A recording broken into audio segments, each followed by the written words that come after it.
Halo semuanya, perkenalkan nama saya Muhammad Ali bin Hidayat Hujan dengan NIM 41724003 dari jurusan Ilmu Pemerintahan. Nah, pada kesempatan kali ini teman-teman, saya ingin membahas tentang sebuah topik penting untuk masa depan masyarakat desa, khususnya masyarakat desa yang berada di wilayah timur Indonesia. Pada kesempatan kali ini, aku mengambil sebuah desa kecil namun memiliki arti besar karena letaknya yang langsung berbatasan dengan negara tetangga, negara berikutnya, dan desa yang kami adalah desa Skokambe. Dalam kesempatan kali ini kita akan membahas bagaimana desa ini menjalani ekonominya, bagaimana sistem partisipasi masyarakat adatnya, dan apa saja peluang dan tantangan yang mereka alami atau mereka hadapi dalam membangun desa mereka.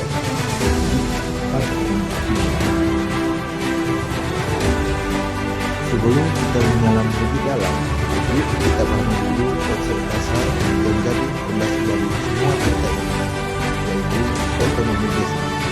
Secara hukum, otonomi desa adalah hak, wewenang, dan kewajiban yang diberikan oleh negara kepada desa untuk mengatur sendiri urusan pemerintahannya, pembangunannya, dan kemasyarakatan di wilayah. Konsep ini diatur dalam Undang-Undang Nomor 6 Tahun 2014 tentang Desa. Tujuan utamanya adalah agar pembangunan tidak selalu datang dari atas ke bawah, tapi justru dimulai dari bawah, dari desa, dari rakyatnya. Kalau kita lihat lebih dalam, otonomi desa bukan hanya soal administrasi, tapi juga menyentuh hal-hal yang sangat personal, bagaimana warga desa menyebutkan hal-hal penting dalam hidup mereka, apakah mereka atau memperbaiki irigasi pertanian, apakah mereka akan fokus ke ekonomi atau pendidikan. Keputusan seperti ini sekarang ada di tangan mereka sendiri, bukan hanya di tangan pemerintah pusat. Otonomi desa memungkinkan masyarakat ikut merancang, memutuskan, dan melaksanakan pembangunan sesuai dengan kebutuhan dan budaya mereka sendiri. Dan disinilah cerita Skokambe menjadi sangat menarik.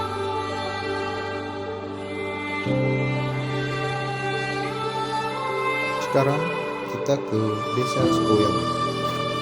Desa ini berada di distrik Muara Tamu, Kota Jayapura. Letaknya sangat strategis karena menjadi gerbang perbatasan langsung antara Indonesia dan Papua Nugini. Ini bukan desa biasa. Setiap harinya, desa Skokambe ini jadi titik temu antara dua negara.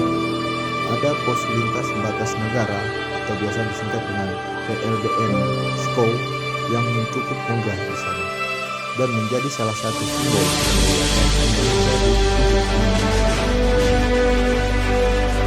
karena menjadi wilayah perbatasan. Skokambe juga memiliki dinamika sosial yang tinggi. Ada interaksi budaya antara masyarakat Indonesia dan Papua Nugini, terutama saat pasar perbatasan dibuka.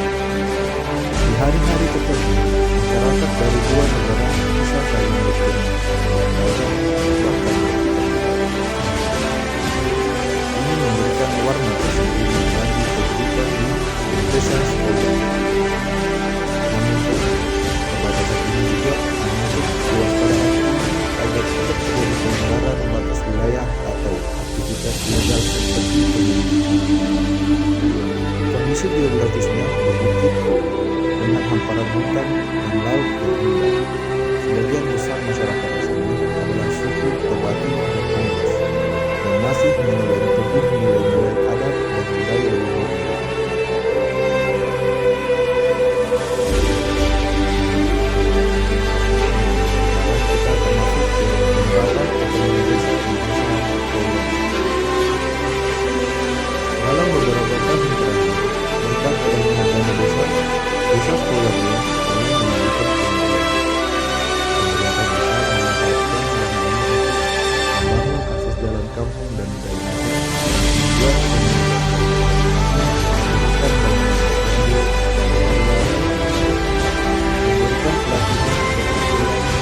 Ketua adat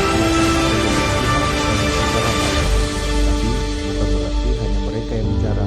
Pemuda, perempuan, bahkan anak-anak muda yang baru mulai aktif di masyarakat juga diberi ruang untuk menyampaikan ide mereka.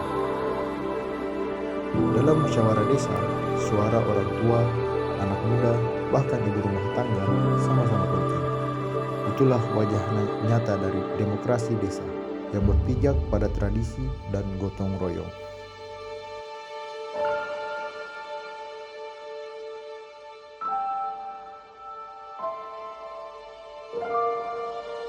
Salah satu program paling menonjol dari Desa Skoyambe adalah pengembangan pertanian dan hasil laut lokal. Beberapa keluarga menanam sayur dan buah-buahan di ladang kecil. Sebagian lain memancing dan menjual hasil tangkapan ke pasar tradisional atau langsung ke PLBN. Ada juga pelatihan membuat noken. Noken adalah salah satu tas khas Papua yang terbuat dari serat alam. Produk ini bahkan sudah pernah ditampilkan dalam beberapa pameran busana. Program pemberdayaan perempuan sangat diperhatikan, misalnya pelatihan membuat olahan makanan lokal seperti ayam ikan, keripik sagu, dan manisan buah ikan. Produk-produk ini dijual di pasar lokal maupun ke pengunjung PLBN. Sementara para pemuda difasilitasi dalam pelatihan digital seperti belajar komputer dasar, membuat desain, bahkan pelatihan pemasaran online sederhana. Tujuannya jelas agar generasi muda desa punya daya saing dan tidak harus selalu pindah ke kota untuk mendapatkan peluang hidup yang lebih baik. Tidak hanya ekonomi, pendidikan juga diperhatikan. Anak-anak di desa sekolah ini bisa belajar di sekolah dasar yang lebih baik, lengkap dengan buku dan perpustakaan kecil yang dibangun dari warga desa.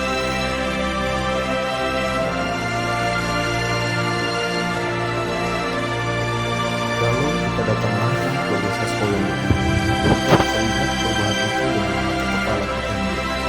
Pertama, kita bisa melihat sekolah dengan sepatu dan tas yang rapi. Jalan kampung yang diperbaiki ini sudah dicat. Di hari-hari pasar, ibu-ibu menjajakan hasil kebun dan laut sambil tersenyum. Di lapangan kampung, remaja bermain bola saat sore. Di posyandu, para ibu membawa anaknya untuk imunisasi. Semua aktivitas ini mungkin terlihat sederhana, tapi inilah wajah nyata dari perubahan. Warga Skoyambe tidak perlu menjelaskan panjang lebar tentang apa itu otonomi desa. Cukup lihat kehidupan mereka hari ini, itu sudah menjadi jawaban.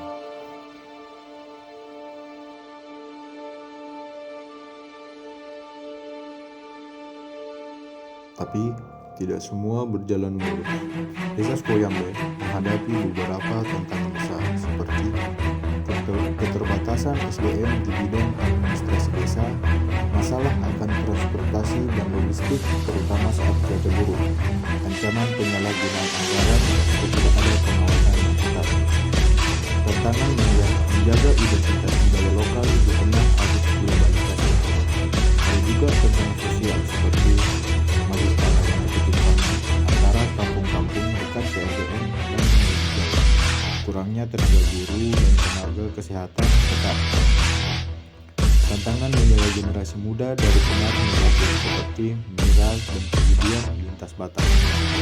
Namun, masyarakat setempat terus belajar dan mengawasi bersama-sama. Itulah keunikan mereka kuat karena mereka bersama.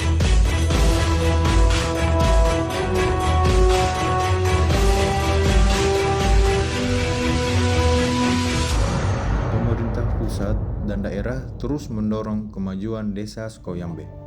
Beberapa kolaborasi melibatkan TNI dan Polri untuk menjaga keamanan wilayah perbatasan. Lembaga swadaya masyarakat yang mendampingi pelatihan dan edukasi, perguruan tinggi yang membantu riset dan evaluasi program desa, Kementerian Desa yang menyalurkan dan memantau dana.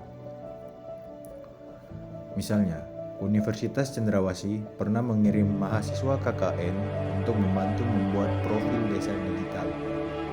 LSM Lingkungan juga pernah melakukan pelatihan pengolahan sampah dan daur ulang di kampung. Hasilnya, ibu rumah tangga bisa mengubah limbah plastik menjadi kerajinan bernilai jual. Kolaborasi ini penting agar desa tidak merasa ditinggal sendiri karena desa bukan hanya urusan desa. Desa adalah awal dari Indonesia. Ke depan, Desa Skoyambe punya potensi besar untuk menjadi model desa mandiri di wilayah perbatasan, pusat edukasi wilayah Papua, gerbang ekonomi baru antara Indonesia dan Papua Nugini. Contoh keberhasilan ekonomi desa berbasis adat. Beberapa anak muda di Skoyambe bermimpi menjadi guru, dokter, bahkan tentara wilayah perbatasan. Mereka ingin tetap tinggal di tanah kelahirannya, tapi dengan kehidupan yang lebih baik. Harapannya, pemerintah dan masyarakat terus berjalan bersama agar desa tidak hanya dari tempat tinggal, tapi juga tempat kuliah, tempat bermukim, dan tempat tinggal.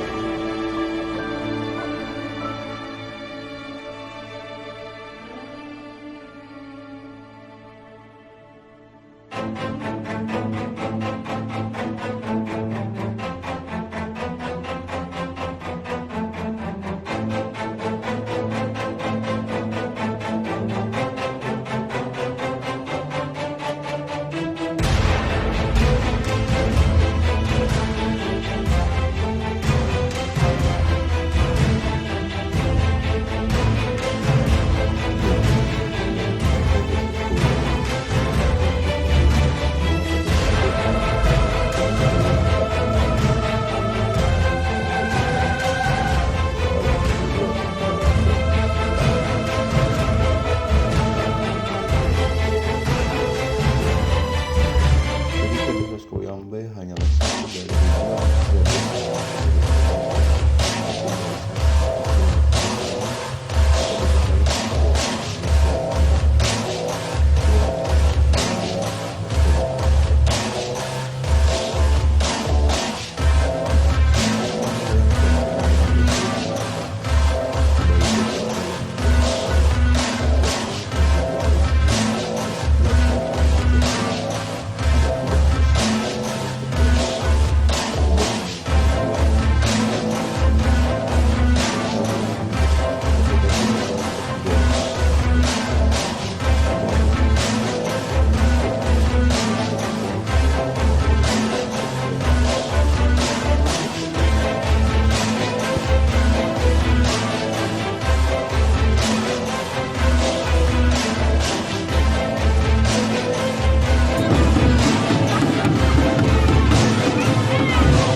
Sebagai bentuk, otonomi bukanlah hanya sekedar tentang peraturan dan anggaran, tapi ia adalah tentang manusia, tentang anak-anak yang berlari pulang sekolah, tentang petani yang kembali dari kebun, dan tentang nelayan yang pulang membawa hasil laut. Desa Skoyambe adalah satu titik kecil di Indonesia, namun dari titik kecil kita bisa melihat bahwa desa adalah akar, dan akar yang kuat akan membuat pohon bangsa ini menjadi jauh lebih kuat. Mari kita dukung desa-desa di bangsa kita ini.